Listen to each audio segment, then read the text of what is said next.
Good evening, viewers. I am Lakshmi Vishwakarma from the Indian Lawyer and Allied Services. Today, we will be discussing different aspects of contract law in our second episode of the TIL Legal Prompt. We have been joined by Mrs. Sushila Ram Verma, our expert on contract law, to answer our queries. Welcome, ma'am.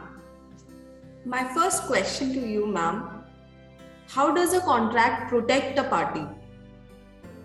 Lakshmi, in our last episode, I had mentioned that a contract is a crystallization of the terms and conditions that parties have agreed to.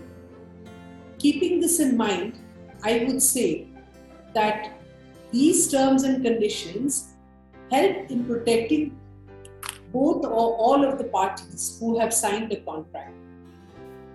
The reason is that the parties in the contract are aware of what are their legal obligations, how they are supposed to perform these obligations, what are the parameters in terms of standards that have to be maintained, what are the guidelines that have to be followed, what are the payment milestones that have to be accepted by both parties, and so on and so forth. If you have a written contract which spells out the responsibilities of both parties, it makes it much easier for the concerned parties to perform their part of the contract. It is in such cases that if there is any doubt in the mind of any one party while performing the contract, all they have to do is go back to the document, see the scope of work, see the scope of the quality and other parameters that are so important while performing a contract. What are the consequences of breach of a contract? Well, I would put it like this, that if there is a breach of contract, generally all contracts have terms which talk about what will happen if one party breaches the contract.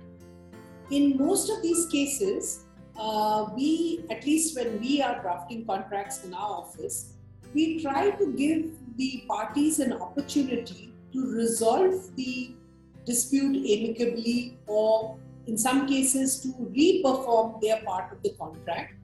And if that doesn't work, then and only then they go to the chosen dispute resolution process, be it court or be it arbitration. I'll give a small example. Suppose a party, without having considered the specifications that have been laid down in the contract, prepares or manufactures a particular commodity, and that commodity does not meet the specifications. Then in such a case, the party who has to accept a performance can always go back to the performing party and say, look, you have not prepared the goods or manufactured the goods the way we had agreed, and these are the defects. But because we are contracting partners, we are in business, I will give you one more opportunity to make good the mistakes that have been made in the last manufacture. Having said that, the accepting party can give the performing party one more opportunity, and the performing party can fulfill his obligations and the business can go on smoothly.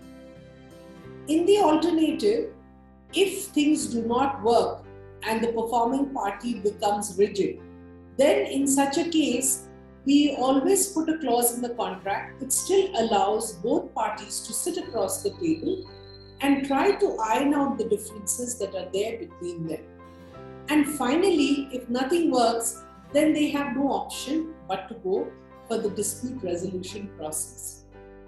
Another safety net that we always introduce in our contracts is that we agree to predetermined damages, which is known as liquidated damages, so that both parties are aware that in case one of them fails in the obligations, they are entitled to some compensation, which in the contract is in the form of liquidated damages. This way, it is not necessary that the parties still have to fight it out in court or in arbitration. They can sit across the table and the performing party can promise the agreed party to pay the compensation as per the compensation clause set out in the dispute resolution process. So this is